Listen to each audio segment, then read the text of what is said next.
이렇게 번역을 하나님을 두려움이라고도 번역이 되고요. 또 어떤 문맥에선 하나님의 두려움이라고도 번역이 돼요.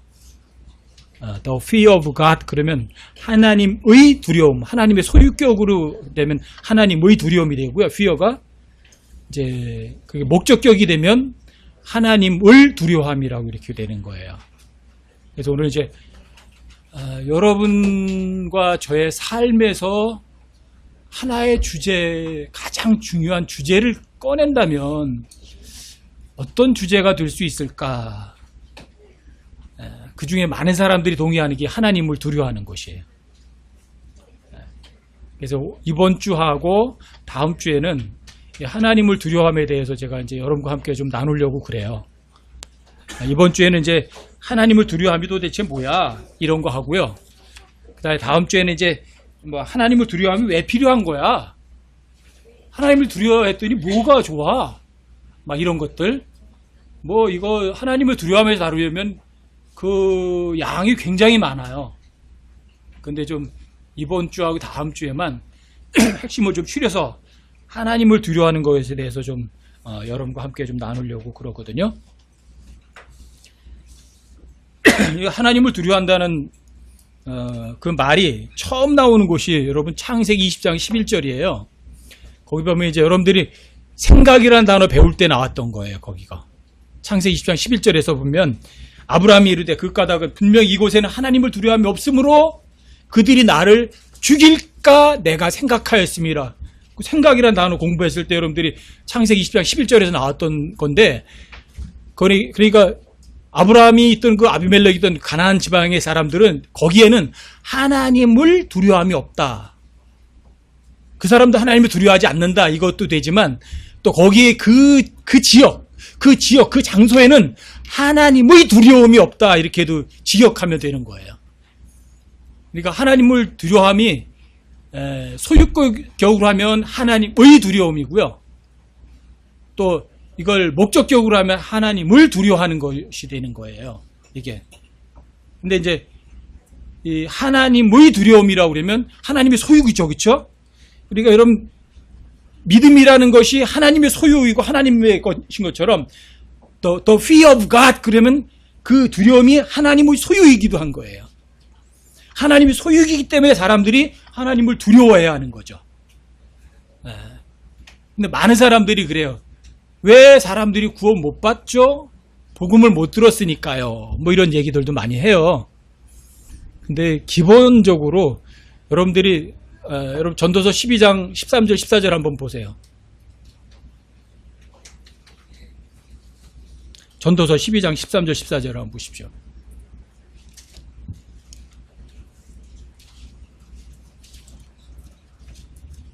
전도서 12장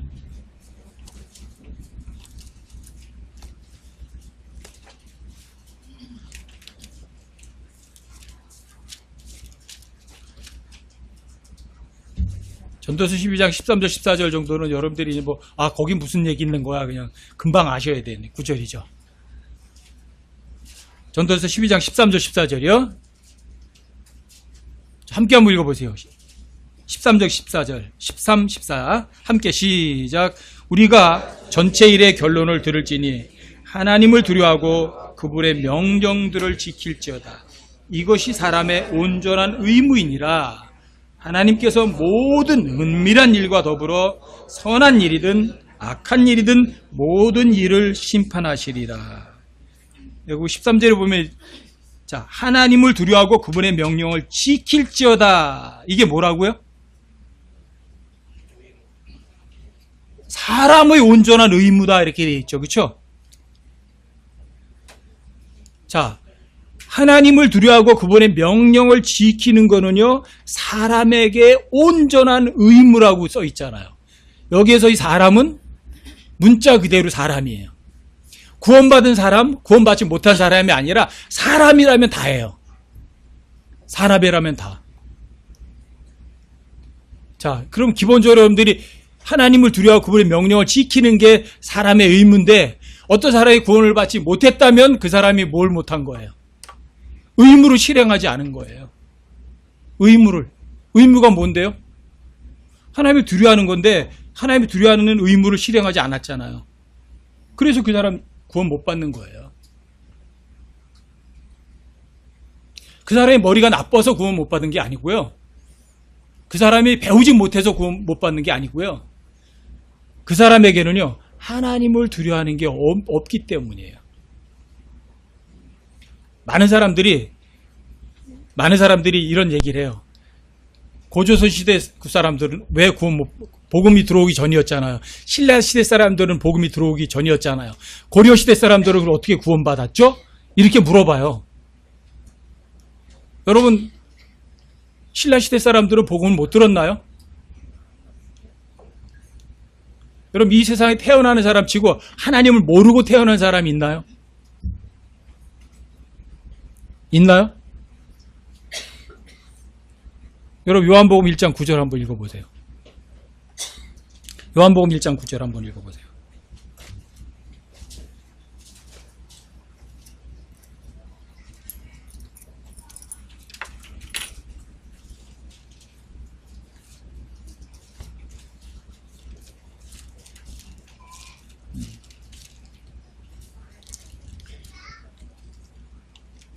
요한복음 1장 9절이요? 함께 읽어보세요. 요한복음 1장 9절 함께 시작. 그 빛은 참 빛으로 세상에 들어오는 모든 사람을 비추느니라. 그 빛은 예수님을 얘기를 하죠. 그렇죠? 침례인 요한이 빛이 아니었거든요. 침례인 요한은 진짜 빛이신 분을 세상에 알리려고 했던 사람이지 요한이 빛이 아니었다고요. 그렇죠? 근데 그 빛은 참 빛이에요. 진짜 빛인데 true light인데 진짜 빛인데 여기 보면 세상에 들어오는 모든 사람을 비추느니라 이렇게 돼 있죠. 세상에 들어오는 모든 사람을 자 빛이 비춰졌어요? 안 비춰졌어요? 그러면 하나님은 몰라요? 알아요? 이미 알아요. 그래서요 진정한 무신론자는 지구상에 아무도 없다니까요. 진정한 무신론자는 없어요. 그냥 사람들이 세상 살아가면서 하나의 빛이 싫거든요. 그러니까 이 핑계 저 핑계 대서 나는 무신론자야 하고 그러는 거지 진정한 무신론자는 요한복음 1장 9절에 의하면 없어요. 왜? 세상에 들어오는 모든 사람에게 빛이 이미 비쳤으니까. 하나님 알려줬으니까. 그런데 여러분 이거 10절, 11절, 12절에 보시면 그거 나오잖아요. 10절, 11절, 12절도 보세요. 요한복음 1장 10절에 보면 그분께서 세상에 계셨으며 그분은 빛이잖아요. 참빛. 그렇죠? 세상에 계셨으며 또 세상이 그분에 의해 만들어졌을 때 세상도 그분에 의해 만들어졌고요. 또 세상이 그분을 알지 못했고 비쳤는데 11절에 보면 그분께서 자기 백성에게 오심에 그분의 백성이 그분을 받아들이지 않았어요. 안 오신 게 아니라 오셨는데 안 받아들였을 뿐이잖아요. 그렇죠? 비쳤는데 거절했던 거잖아요. 그래서 12절에 그렇게 나오는 거예요. 12절에 보면 그분을 받아들인 자들 곧 그분의 이름을 믿는 자들에게는 다 하나님의 아들들이 되는 권능을 그분께서 주셨으니 자 빛이 비쳤어요. 그럼 그 빛이 비쳤을 때 빛을 받아들였으면 뭐가 되는 거죠? 하나님의 아들이 되는 거예요. 근데 비쳤는데 거절하면 하나님의 아들이 될 수가 없는 거예요. 무신론자 없고요. 복음이 안 전해진 사람들, 복음을 못 들은 사람이 지구상에 아무도 없어요. 제가 여러분들에게 이제 어떤 분들이 항상 그래요. 우리 신라시대 사람들, 조선시대 사람들, 이런 사람들은 복음을 들어보지 못했다. 왜요? 기독교가 이 세상에 들어온 지 100년밖에 안 됐으니까. 그럼 그 사람들은 어떻게 된 거냐? 그 사람들은 왜 하나님께 불공평하셨냐? 이렇게 얘기를 많이 해요. 그러면 제가 항상 보여주는 게 있어요. 로마서 1장으로 한번 돌아가 보세요. 로마서 1장으로 가보세요. 로마서 1장 8절 한번 보세요.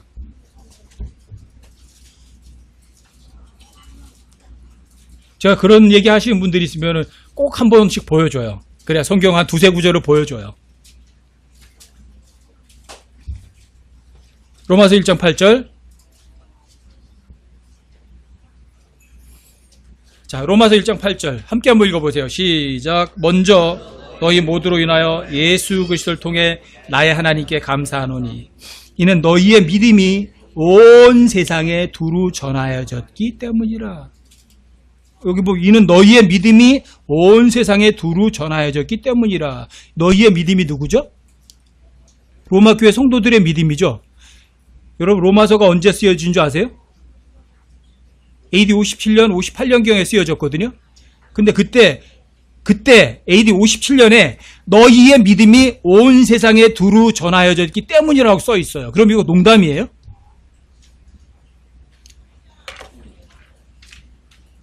여러분 AD 57년에 로마 교회 성도들의 믿음이 온 세상에 두루 전하여졌다고 쓰여져 있어요. 어떤 방법으로 다 전해졌죠? 방법은 모를 수 있지만, 자, 로마 교회 성도들의 믿음이 온 세상에 두루 전해졌다면 AD 57년에 그럼 사실이에요, 거짓말이에요? 거짓말인가요? 거짓말인가요, 이게? 여러분 신라 시대 사람들도 그럼 들었어요, 못 들었어요? 들었죠? 고려 시대 사람들은요. 분명히 전해졌어요. 여러분, 그래서 성경은요, 기본적으로 여러분들 성경에 기록된 문자들을 믿으셔야 돼요. 그게 성경을 믿는 거거든요. 여러분 로마서 10장 18절에도 한번 보세요. 로마서 10장 18절. 제가 여러분들에게 항상 말씀드리지만 성경은 여러분들에게 이해를 요구하지 않아요. 성경에는 거짓말이 전혀 없어요. 여러분들이 믿을 것을 요구하는 거지 여러분들이 머리로 이해하기를 요구하지 않으신다고요. 자, 로마서 10장 18절이요. 여기도 함께 읽어보세요. 18절 시작. 그러나 내가 말하노니 그들이 듣지 못하였느냐? 참으로 들었은즉 그것들의 소리가 온 땅에 퍼졌고 그것들의 말들이 세상 끝까지 이르렀도다 하였느니라. 똑같이 로마서죠, 그렇죠? AD 57년에 자, 그들이 듣지 못하였느냐? 들었어요, 못 들었어요? AD 57년에 세상 사람들 이미 다 들었대요. 또 그것들의 소리가 온 땅에 퍼졌고 또 그것들의 단어들이 세상의 끝까지 이르렀대요. 예수님께서 그런 말씀하셨죠. 복음이 땅 끝까지 이르러야 세상에 끝이 온다고요. 그러니까 초대교회 때부터 이미 세상 주님이 다시 오실 수 있는 준비는요. 다 된 거예요. 땅 끝까지 주님의 복음이 이뤘던 거예요. AD 57년에 벌써. 여러분 성경 절대 이해하려고 하지 마세요. 사람들이 복음을 못 들어서 지옥 가는 게 아니거든요. 하나님을 몰라서 지옥 가는 거 아니거든요. 여러분 한 군데 더 보세요. 골로새서 1장 23절. 여러분 이런 구절 여러분들이 한번 읽어보시고 또 체크를 해뒀다가 누군가가 또 이제 그런 얘기를 하거든 성경을 보여주세요. 그래서 그 사람들이 성경을 믿으면 구원 받는 거고요. 성경 안 믿으면 어쩔 수 없어요. 골로새서 1장 23절에도 보세요.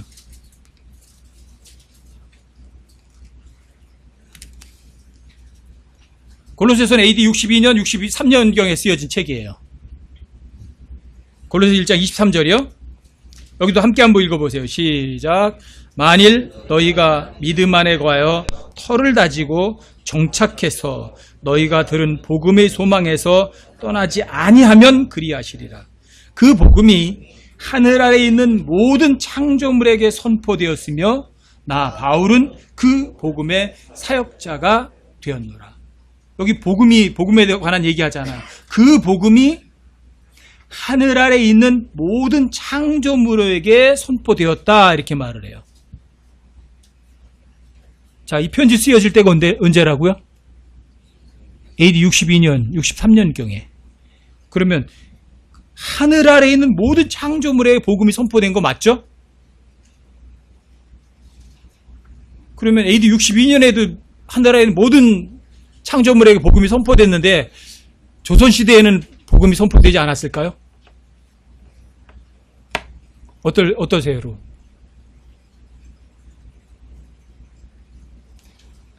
왜 그 사람들이 구원을 못 받았느냐는 것은요, 전도서 12장 13절 14절에서 이미 나와 있는 거예요. 사람들이 의무를 실행하지 않은 거예요. 여러분, 의무라는 건 잘 아시죠? 자, 의무는 하기 싫으면 안 해도 되죠. 하기 싫으면 안 해도 되는 게 의무인가요? 하기 싫어도 해야 하는 것이 뭐죠? 그게 의무예요. 그 의무를 실행하지 않으면 벌을 받는 거예요. 그렇죠? 의무를 실행했다고 해서 칭찬받을 것도 없어요. 아시겠어요?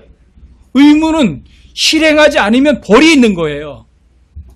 그러니까 사람들이 왜 구원 못 받았죠? 온전한 의무를 실행하지 않은 거죠. 하나님이 두려워하지 않은 거죠. 여러분, 하나님을 두려워하면 어떻게 되는 줄 아세요? 구원 받을 수 있을까요? 못 받을까요? 여러분, 그것을 아주 명쾌하게 보여주는 게 사도행전 10장이라니까요. 여러분, 사도행전 10장을 한번 열어보세요.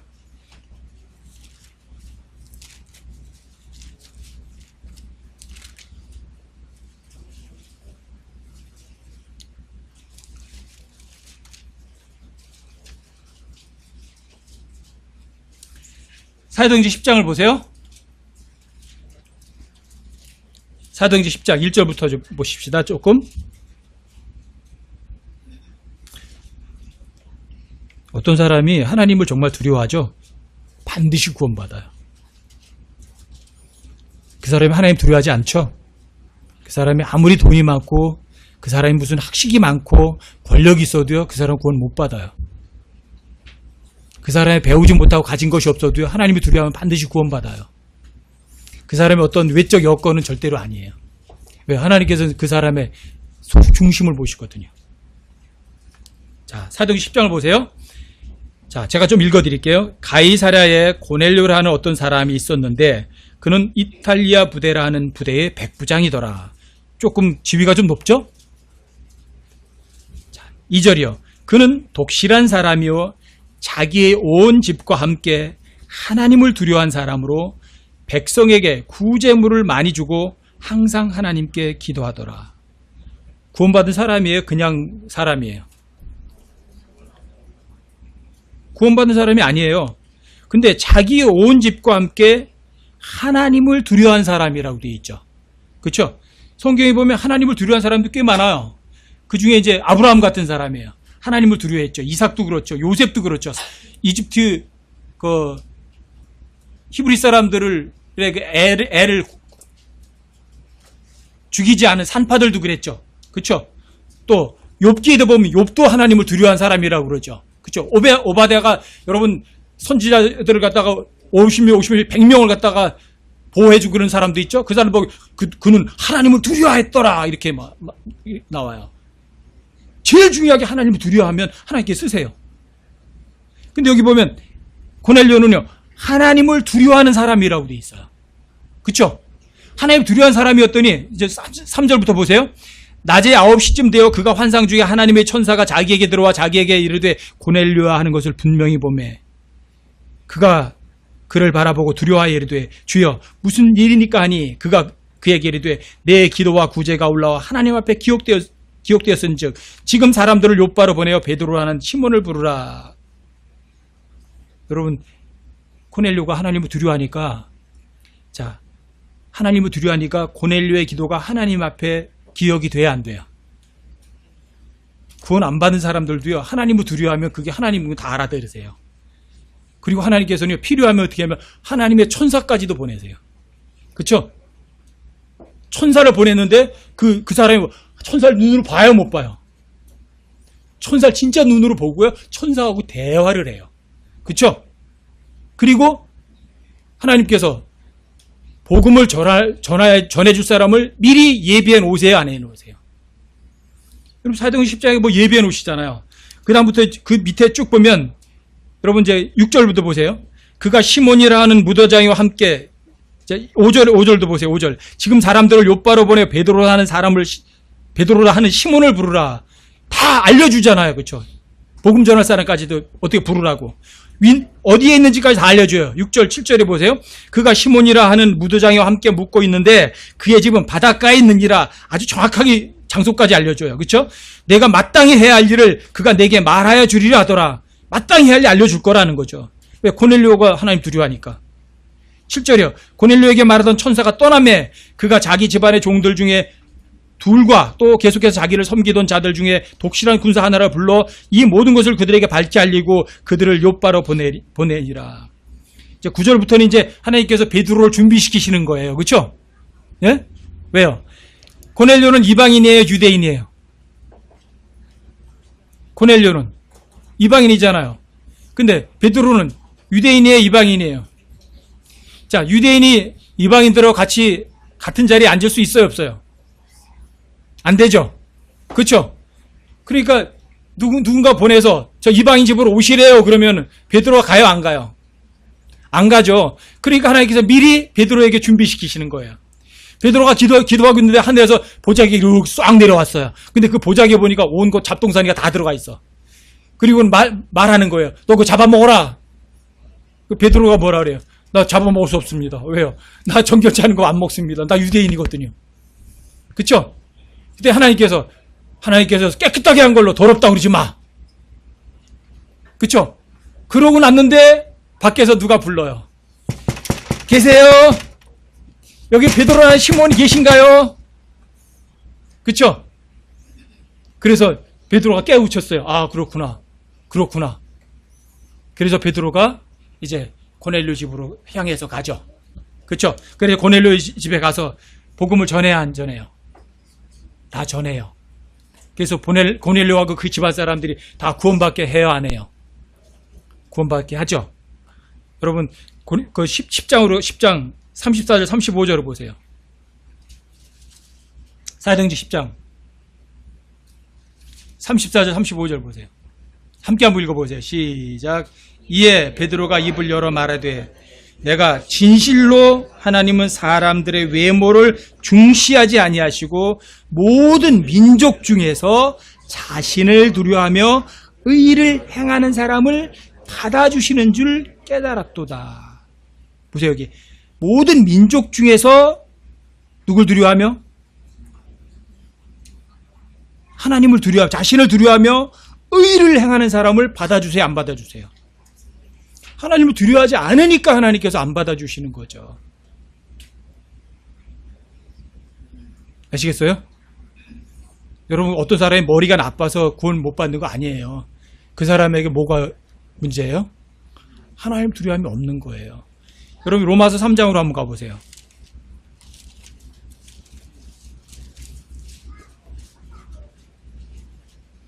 로마서 3장으로 한번 가보세요. 로마서 3장 9절부터 보세요.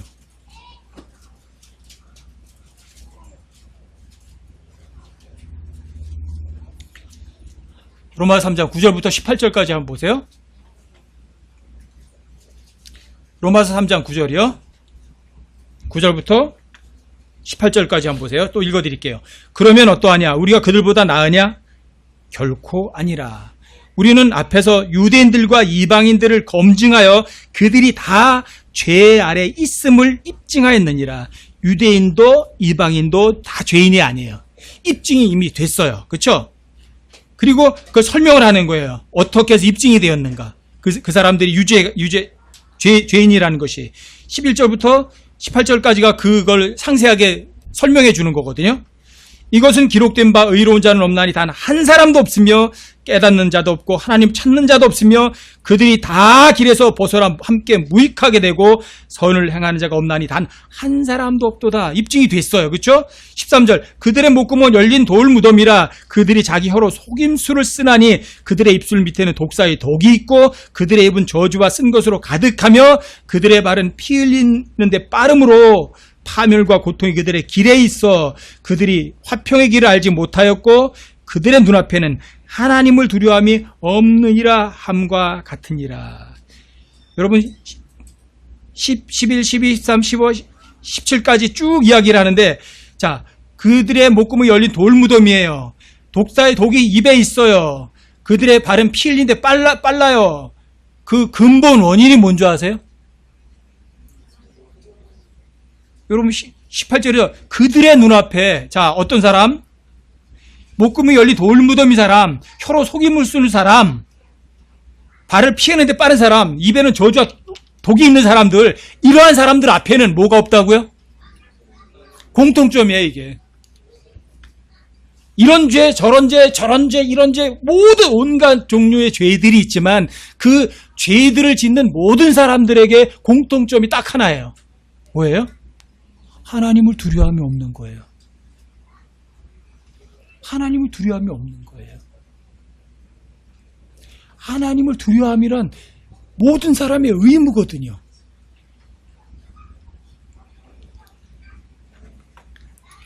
여러분, 자, 어떤 사람이 복음을 듣지 못했기 때문에 구원 못 받았다. OX. X예요. 그 사람은 무신론자이기 때문에 구원 못 받았다. 아니요. 천만의 말씀이요. 그 사람이 처음부터 하나님 몰랐나요? 태어날 때부터 이미 하나님 알고 있어요. 여러분, 하나님의 형상대로 하나님 모습대로 창조되었다 했을 때 여러분들이 영과 혼과 몸에 대해서 기능도 배우셨잖아요. 영에는 3가지 기능이 있어요. 직관, 하나님 즉시 알아볼 수 있는 능력이 사람들마다 다 있어요. 그 다음에 옳고 그름을 분별할 수 있는 능력이 다 있어요. 양심이 있거든요. 하나님 법을 다 알아요. 그 다음에 그 사람이 죄만 짓지 않았다면 하나님하고 교제를 얼마든지 할 수 있어요. 문제는 그 사람이 죄를 졌기 때문에 하나님하고 교제가 끊어진 거죠. 그래서 구원받지 못하는 모든 사람들은 허물과 죄 가운데 죽어 있는 거죠. 육체는 살아있지만 영은 정상적인 기능을 하지 못한다고요. 문제가 왜? 죄예요. 근데 죄의 그 뿌리는 하나님을 두려워하지 않는 거예요. 아시겠어요? 어떤 사람이 머리가 나빠서 그 사람이 학교 다니지 못했기 때문에 그 사람의 복음을 못 들어서 구원을 받지 못했다는 말은요, 성경이 그렇지 않아요. 자, 그들이 듣지 못하였느냐? 여러분, 아까 골로새 1장 13절에 있잖아요. 아니라고 다 들었다, 이거. 로마서 10장 18절에서도 나오잖아요. 그들이 복음을 듣지 못했느냐? 아니야, 들었다, 이거예요. 하지만 그 사람들이 그 복음을 거절한 거죠. 기본적으로다가 하나님을 두려움이 없는 거죠. 이제 통상적으로 사람들이 하나님을 두려워하면 그러면 하나님을 두려워하면 그러면 그게 뭐예요? 그래요. 하나님을 두려워한다는 거는 아이고 하나님 너무 무서워 막 그래서 숨을 정도로 다 무서워 그런 게 하나님을 두려워하는 게 아니에요. 하나님을 두려워한다는 거는요 이거예요. 여러분들이 똑똑해지는 첫걸음에 들어가는 거예요. 여러분 시편 111편 10절을 한번 보세요. 시편 111편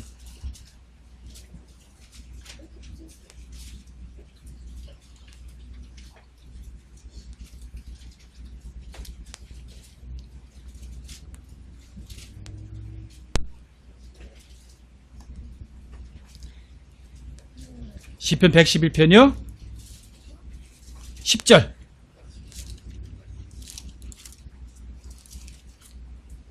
다 찾으셔요. 자, 함께 한번 읽어보세요. 시작. 주를 두려워하는 것이 지혜의 시작이라.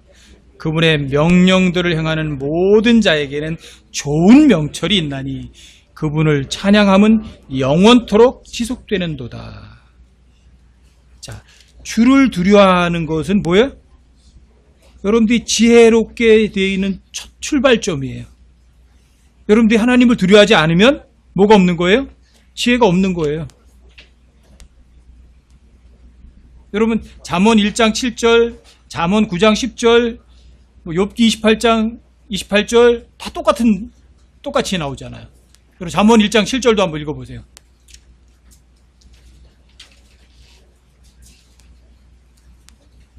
잠언 1장 7절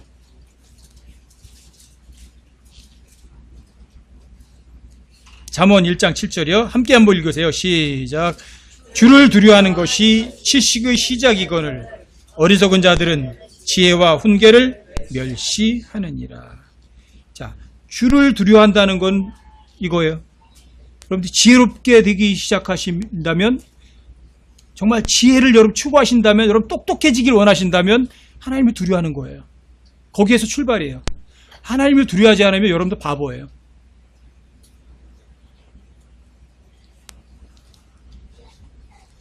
여러분 욥기 28장 28절.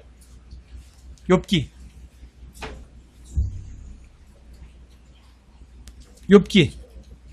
28장 28절.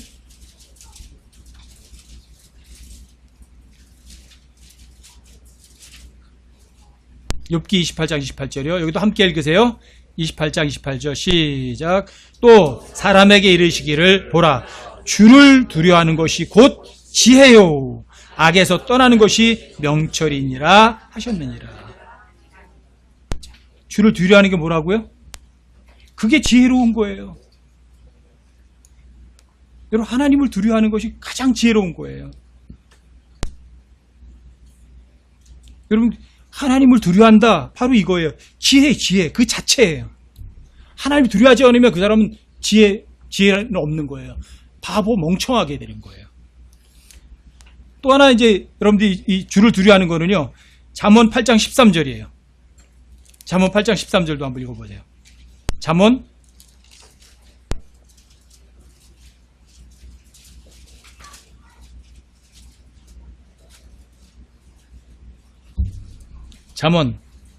8장 13절이요.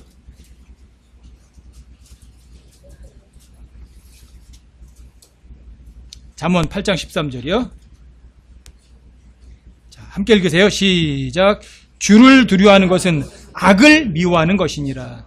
나는 교만과 거만과 악한 길과 삐뚤어진 입을 미워하느니라. 자, 주를 두려워한다는 건 뭐예요? 악을 미워하는 거예요. 근데 요즘은 악을 미워하는 시대가 아니에요. 악을 사랑하는 시대예요. 악을 진짜 사랑하는 시대예요. 요즘에 뭐 미국도 뭐죠? 동성애법인가 통과됐죠? 우리나라도 뭐 간통죄도 다 폐지가 됐죠? 이게 뭐예요, 도대체가? 자, 애들 때리면 안 돼요, 안 돼요? 찬양아, 아빠가 찬양이 때리면 어떻게 하면 돼? 112 신고해. 성경은 도대체가 뭐가 되는 거예요? 자, 회초리를 아끼는 자는 그 아이를 저주한다고 되어 있죠? 그렇죠? 회초리는 아이의 어리석음을 몰아낸다고 되어 있죠? 회초리는 그 아이를 지옥에서 건져낸다고 되어 있죠? 근데 회초리를 다 폐지시켜버리는 거예요. 여러분, 사랑하기 때문에 하나님께서 여러분과 저한테 회초리 들으세요, 안 들으세요? 그게 뭐예요? 그게 성경적으로 징계라고 그래요, 징계. 징계는 사랑하는 자에게 징계가 있고요, 사랑하지 않으면 징계 안 해요. 그렇죠? 회초리를 못되게 하는 거예요. 이게 뭐예요? 악을 미워하지 않아요. 악을 미워하니까 징계하는 거거든요. 그렇죠? 근데 이놈의 시대, 마지막 시대는요, 악을 미워하는 게 없어요. 악을 전부 다 사랑하는 거예요. 악을. 너무너무 속상해요. 이제 얼마 안 있으면 이제 아마 찬영이가 아빠가 때리면 이제 112 신고할지도 몰라. 그럼 아빠가 경찰서에 가야 돼, 이제. 악을 미워하지 않아요. 악을 너무너무 사랑해. 그러니까 여러분, 주를 두려워한다는 건 여러분들이 악을 진짜 미워하는 거예요. 그게 진짜 주를 두려워하는 거예요. 아시겠어요? 그 다음에 주를 두려워한다는 건요, 그 다음에 보세요. 시편 19편 9절 10절을 한번 보세요. 시편 19편이요?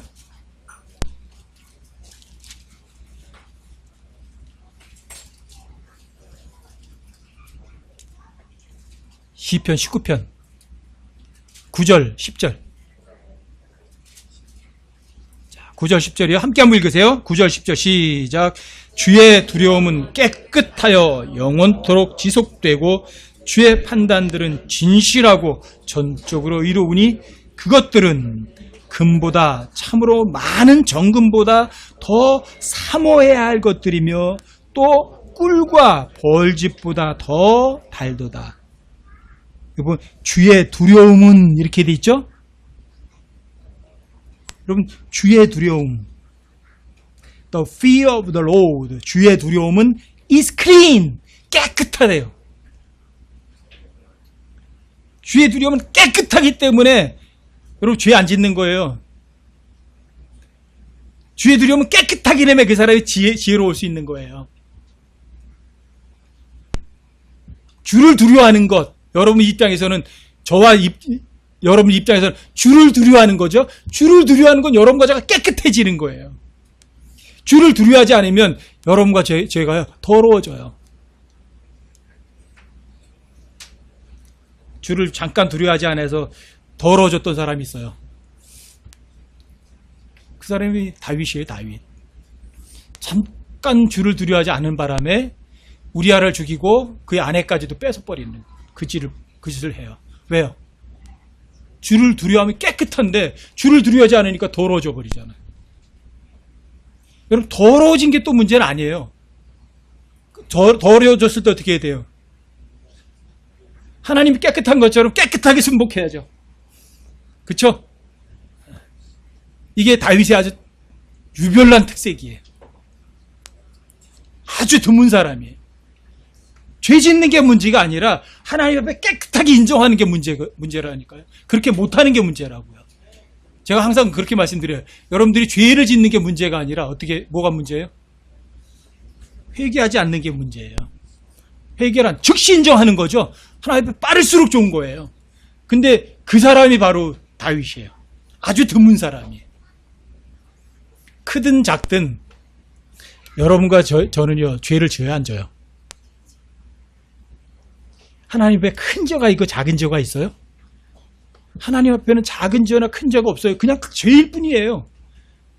형제 마음으로 미워했고요. 어떤 사람은 칼로 찔러 죽였고요. 하나님께 칼로 찔러 죽였으니까 너는 큰 죄 졌어. 그래요? 너는 형제 그냥 슬쩍 마음으로 미워했으니까 너는 그거 죄가 아니야. 그래요? 하나님 앞에 어때요? 똑같아요. 큰 죄, 작은 죄가 없어요. 그냥 죄일 뿐이에요. 하나님 앞에는. 문제는 뭐예요? 하나님을 깨끗하게 인정하는 거예요. 하나님의 두려움이라는 게 깨끗한 것처럼 여러분과 저도 깨끗하게 인정하는 거죠. 이유되지 않고. 그게 중요한 거예요. 그게. 그 다음에 또 하나는요. 여러분들이 이 주를 두려워하면요. 진짜 귀중한 거예요. 여러분들이 잠언 15장 16절을 한번 보세요. 잠언 15장 16절.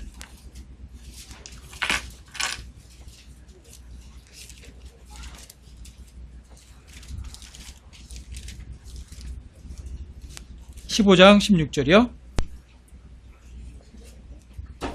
잠언 15장 16절이요. 잠언 15장 16절.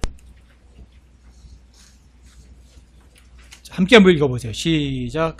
적게 가지고도 주를 두려워하는 것이 많은 재산을 가지고 그것으로 인해 괴로워하는 것보다 나으니라. 여기 보면 여러분들이 가진 게 없어요. 근데 가진 게 있어요. 뭐가? 다른 거는 안 가지고 난 주의 두려움은 갖고 있어요.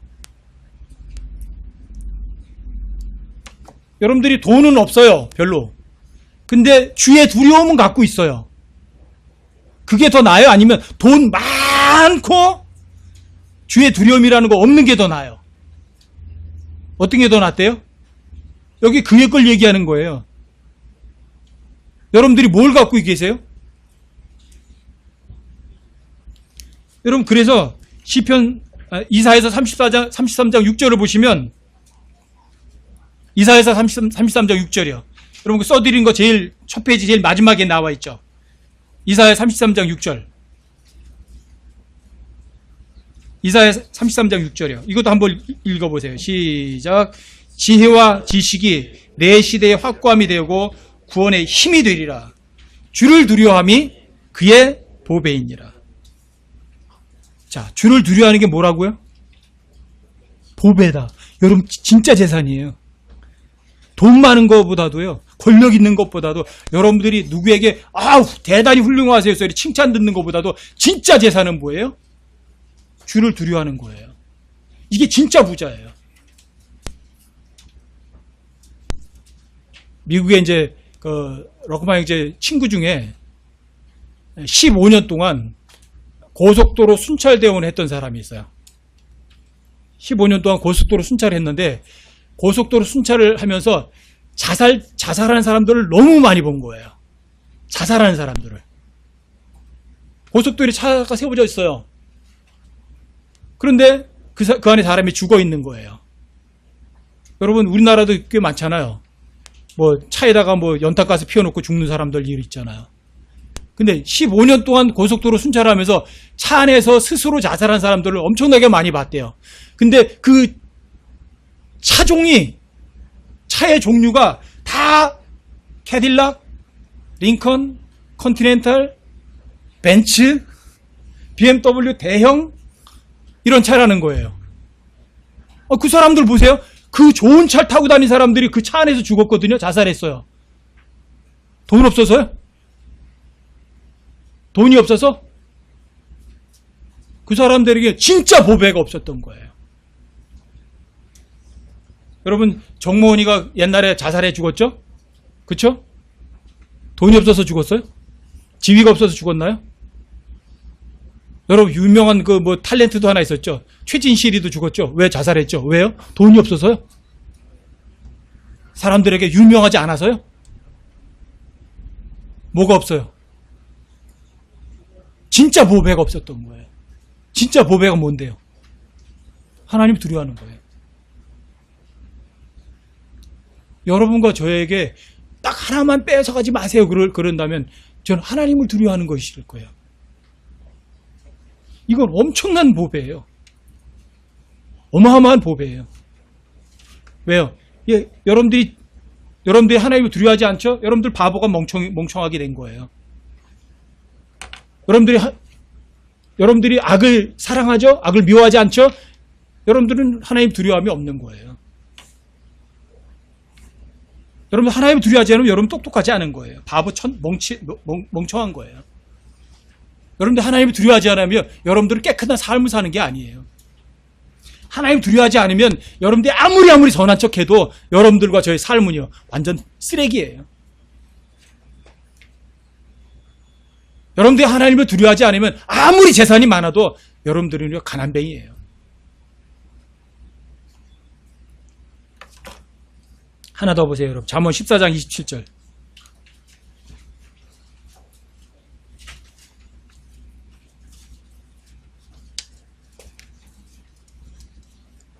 잠언 14장 27절.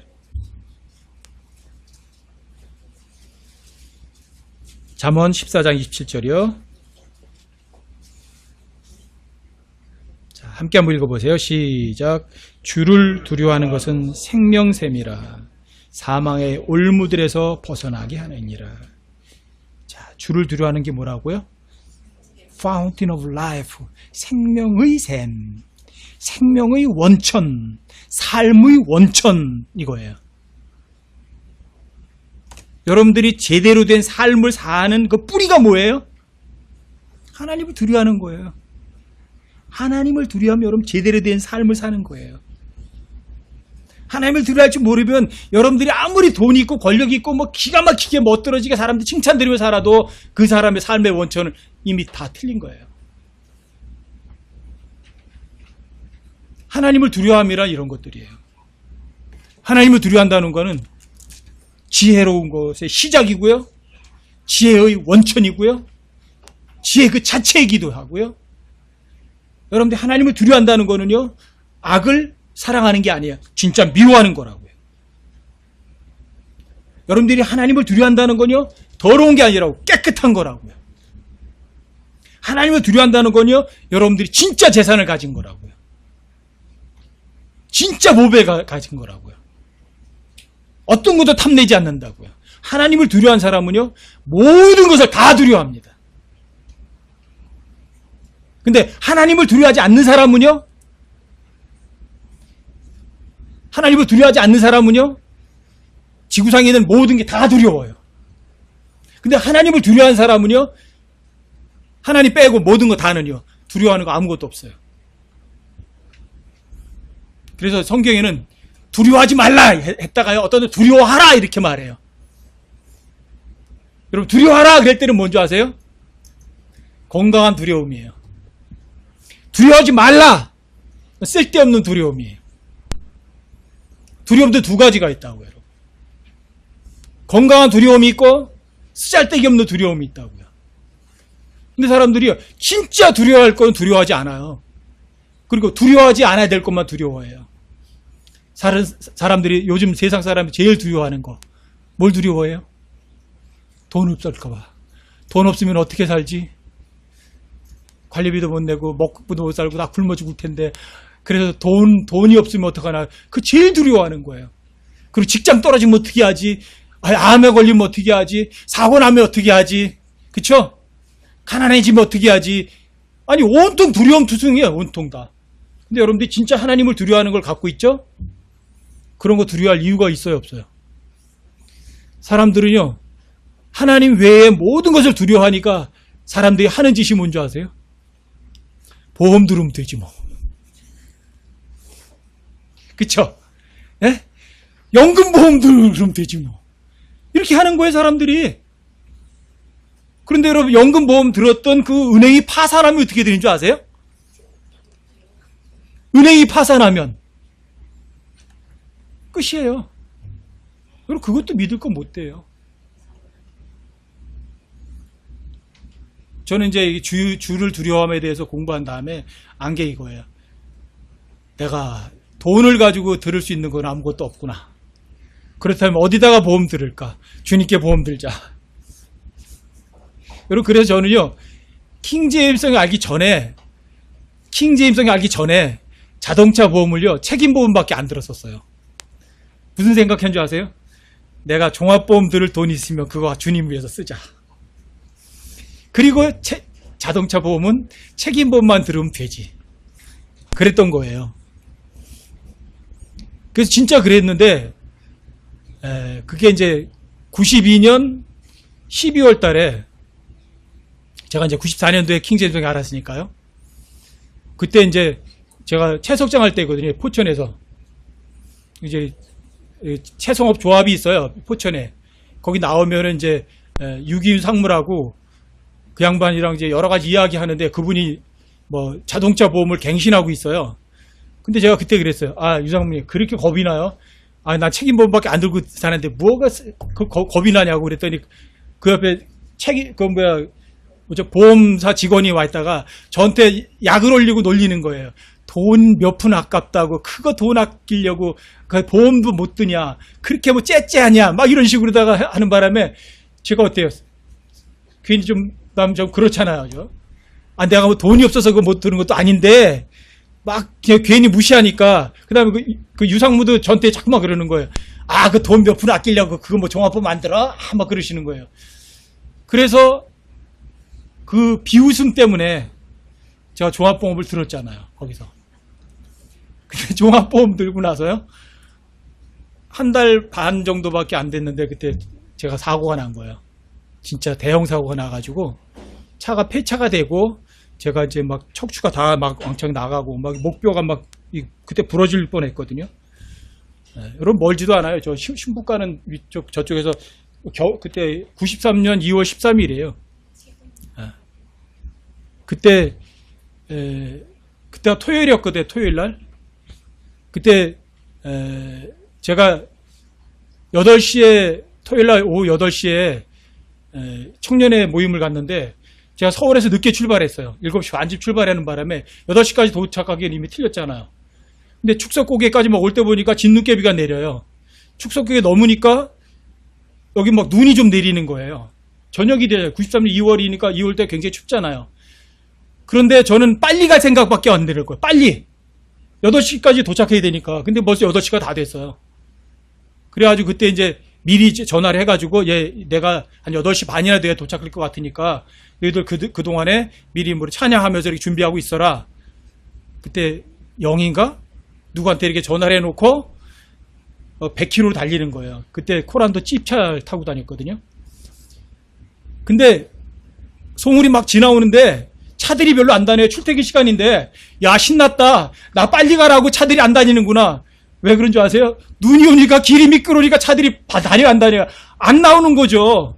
근데 저는 그것도 모르고 그냥 막 달리는 거예요. 오직 생각은 8시 반까지는, 늦어도 8시 반까지는 교회에 도착해야 된다. 그 생각밖에 없는 거예요.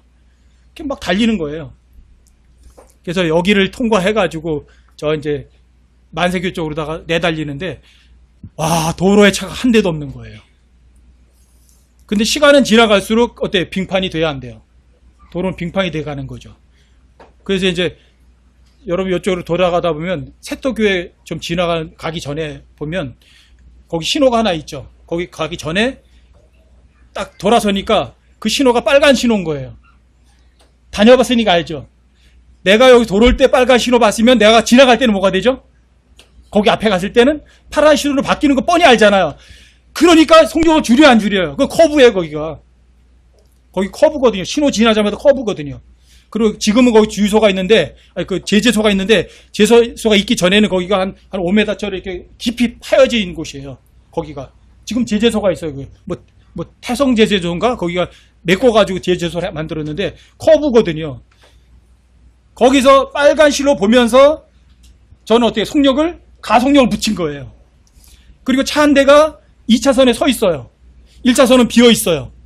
그러니까 내가 달려도 2차선으로 추월해 갈 수 있잖아요. 그러니까 100km 넘게 찝차가지고 그냥 쏜 거예요. 근데 거기서 커브니까 차가 커브를 안 꺾고 그냥 앞으로 날아가는 거예요. 공중으로 붕 떴는데 그때 생각이 이렇게 나요. 아, 죽는 거구나. 죽는 거구나. 그게 순간적으로 탁 지나가고요. 아, 죽는 거구나. 그러면 그때 저는 구원받은 거 알았으니까 죽으면 하늘나라 가는구나 이 생각을 했어요. 그리고는 몰라요. 공중에 붕 뜬 것만 알아요. 차가. 그런데 차가 구멍지에 워낙 속력이 빨리 달려가지고요. 찝차가 코너로 탕탕탕탕 7바퀴인가 8바퀴 굴렀어요. 엄청나게 멀리 떨어졌어요. 그리고 저는 이제 중간에 안전벨트를 안 매가지고 튀어나간 거예요. 그리고 이제 튀어나가면서 제 몸뚱어리가 또 굴른 거예요. 거기에서. 그래서 이제 길이 워낙 미끄러우니까 렉카차가 앰뷸런스가 안 오니까 렉카차가 와가지고 사람을 찾으니까 없잖아요. 차가 저기 있고 사람은 없어. 근데 보니까 사람이 있어. 그래가지고 어떻게 할 수가 없으니까 앰뷸런스가 와가지고 이제 처음에는 앰뷸런스가 안 왔어요. 그러니까 렉카차만 몇 대가 와가지고 그 사람들이 저를 일단은 꺼내놓은 거예요. 근데 죽었잖아. 그래가지고 렉카차 뒤에다가 한 대는 이제 차를 이제 그거 꺼내니까 있어야 되고, 렉카차 뒤에 이렇게 넓은 데다가 저를 거기다 해가지고요. 담요를 덮어가지고 병원으로 옮겨준 거예요. 앰뷸런스가 안 오니까요.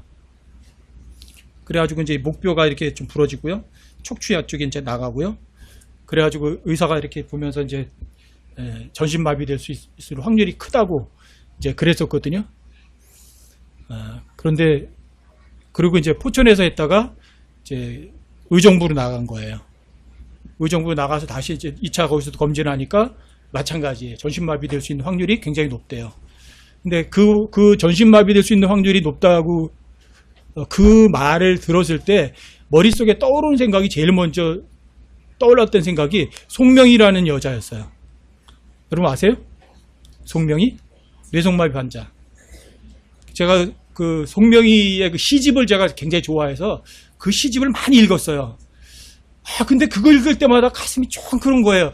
너무 부끄러운 거예요. 이런 사람도 하나님을 이렇게 찬양하는데 정상인이 나는 왜 하나님을 이렇게 사랑하지 못할까? 좀 뭐 그런 거예요. 근데 의사가 그러잖아요. 저를 전신마비 될 수 있다고 생각하잖아요. 그리고 제가 이제 청년이 지도교사 할 때 이제 여기 이제 뭐를 많이 했냐면 그 구필화가, 구족화가 이런 사람들이 그 크리스마스 카드를 그려요. 그래가지고 그거를 판매해가지고 그 사람들을 생계 유지를 해가거든요. 그래서 그거를 갖다가 제가 이제 막 팔아가지고 그 판 돈도 갖다가 주고 막 그랬었거든요. 근데 이제 제가 이제 구필화가가 될 수 있는 기회가 된 거야. 근데 이제 그때 그런 생각을 했을 때, 생각이 나요. 송명이도 생각나고, 구필화가, 구족화가 이런 사람 생각이 나고 하면서 하나님께서 나를 전신마비를 만들어서 쓰시겠다고 하는 거구나. 근데 그때 마음속으로 그랬어요. 예, 주님 그렇게 하세요. 안 돼요. 뭐 이런 소리보다도 제 주인이 누구예요? 주인께서 마음대로 쓰시겠다는데 나 전신마비로 만들어서 송명이도 쓰셨듯이 그렇게 쓰시겠다는데 내가 안 돼요. 그럴 수는 없겠더라고요. 그래서 주님 그럼 그렇게 하세요. 그랬어요. 그러고는 마음이 굉장히 편해요. 그리고 이제 그 다음날 일요일 날 아침에 제가 원래 이제 건국대학교 이사장 형님 되는 분을 만나기로 했었거든요. 그럼 건국대학교가 재벌이잖아요. 그 이제 유승윤 씨가 이사장님이고 동생이세요. 그 형님이 유만윤 씨인데 그분이 이제 무슨 사업을 좀 하시겠다 그래야 제가 좀 도와드렸었거든요. 근데 일요일 날 오후에 제가 만나기로 했는데 제가 사고 났으니까 만나요, 못 만나요? 못 만나니까 제가 우리 집사람들 밤이 늦었어도 유 사장한테 전화를 해서 이래서 못 간다고 전화를 해드려라 그랬거든요. 전화를 해드린 거예요. 그때 그 다음날 아침에 성모병원으로다가요 건국대학교에서 앰뷸런스가 온 거예요. 저를 데리러. 왜요?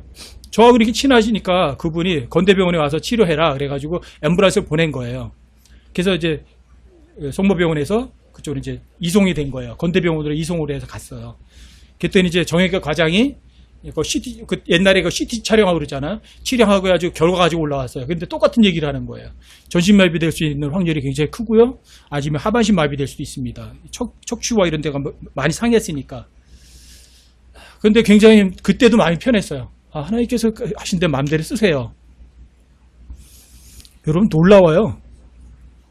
그리고 이제 그 다음날 이틀째 되는 날 화장실 가고 싶은데 갈 수 있어요, 없어요? 못 가죠. 여기 모르다 잔뜩 다 쇠로 다 꽂아놔가지고 묶어놔가지고 꼼짝도 못해요. 눕지도 못해요. 머리도 이렇게 고정을 시켜놔가지고. 그리고 이제 제가 이제 건대병원에 가서는 1인 병실에 혼자 특실에 있었거든요. 화장실이 멀어요? 아니 문만 열으면 바로 화장실이 있거든요. 침대에서 내려서 문만 열으면 화장실이에요. 그래서 화장실 가고 싶다니까 간호원이 와가지고 좀만 기다리자. 지금 와가지고 관장해 준다고 막 그러는 거예요. 관장해 준다니까 너무 창피하고 막 그런 거예요. 우리 집사람한테 야 이거 좀 풀러. 다 풀러버렸어요.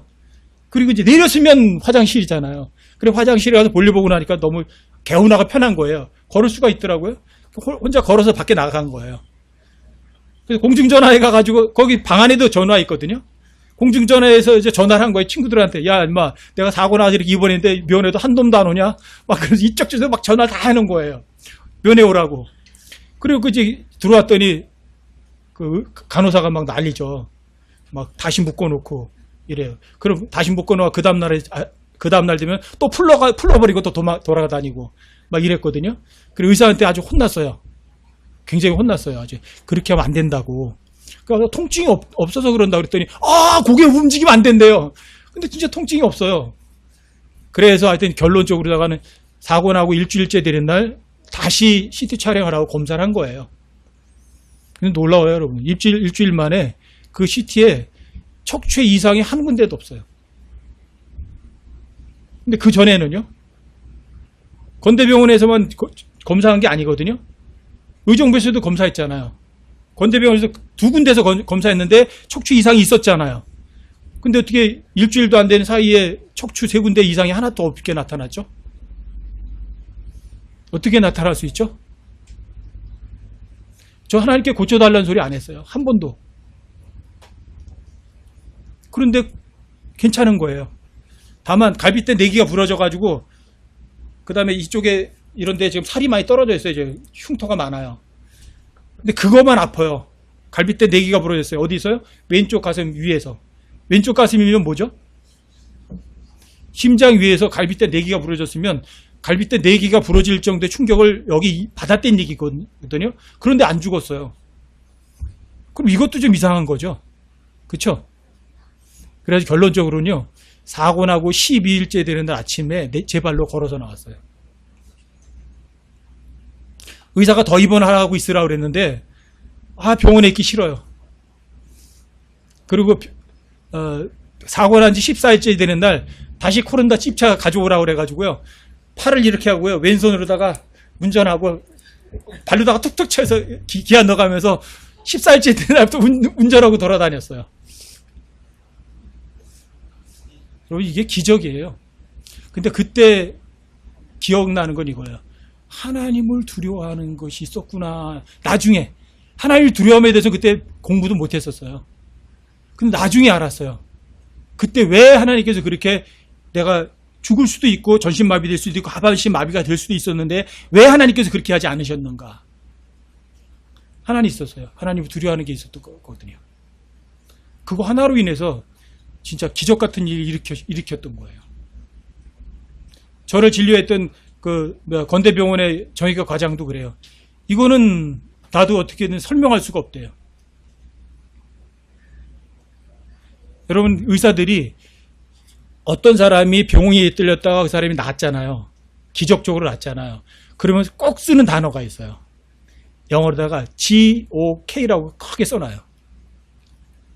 GOK. 뭔지 아세요? God only know. 오직 하나님만 아신다. 약자로 써요. GOK 이렇게 탁 써놔요. 원인 치유가 됐는데 어떤 이유로 치유가 됐는지는 나는 모르겠다. 그 표시가 GOK예요. 뒤 차트에도 그렇게 써 있어요. GOK. 근데 알겠어요. 하나님께서 창조도 하시는 분이 뭐 고치는 거 뭐 어렵겠어요. 그렇죠? 여러분, 기적과 같은 일이에요. 제가 이제 그런 결을 겪고 난 다음에 제가 손에 쥔 게 뭐냐면 그게 바로 킹제임스 성경이었어요. 그래서 제가 킹제임스 성경 알았을 때 제일 먼저 생각나는 게 이거였어요. 아, 그래서 하나님이 날 저 살려놨구나. 왜요? 킹제임스 성경 때문에. 그래서 살려놨구나. 그래서 그 다음부터 또 뭐 주님에서 아끼는 게 뭐가 있어요? 그러니까 집 팔고 뭐가 다 써버리는 거죠. 여러분, 하나님을 두려워하는 건요, 여러분과 저에게 최고의 덕목이에요. 가장 값진 거예요. 저는 돈 가진 건 없지만 그래도 보배는 있어요. 뭐가요? 하나님을 두려워하는 거예요. 전 사람 절대로 안 두려워해요. 그 어떤 사람도 두려워하지 않아요. 권력자건 그 사람이 뭐 어떤 박사건 그 사람이 성경에 대해서 뭐 탁월한 사람이건 사람은 두려워하는 건 없어요. 여러분, 절대 명제에 멋들어진 거잖아요. 하나님을 두려워한 사람은 사람을 두려워하지 않는다. 사람을 두려워한 사람은 하나님을 두려워하지 않는다. 근데요, 하나님을 두려워한 사람은요, 그 어떤 것도 두려워하지 않아요. 그쵸? 그쵸? 근데 사람을 두려워한 사람은요, 뭐든지 다 두려워해요. 그래서 하나님을 두려워하는 사람들, 아브라함이나 이삭이나 요셉 같은 사람들, 고넬료 같은 사람들, 여러분들도 그런 사람들이 되기 바랍니다. 다른 건 없어도, 돈은 없어도 그래도 하나님을 두려워하는 거 하나는 그래도 그 보배 중에 보배는 가지고 있어야 되지 않겠어요? 아시겠죠? 여러분 모두 진짜 하나님을 두려워하는 그런 사람들로 여러분의 삶 전체가 꾸며지기를 정말 부탁드립니다. 오전 여기까지 하십시다.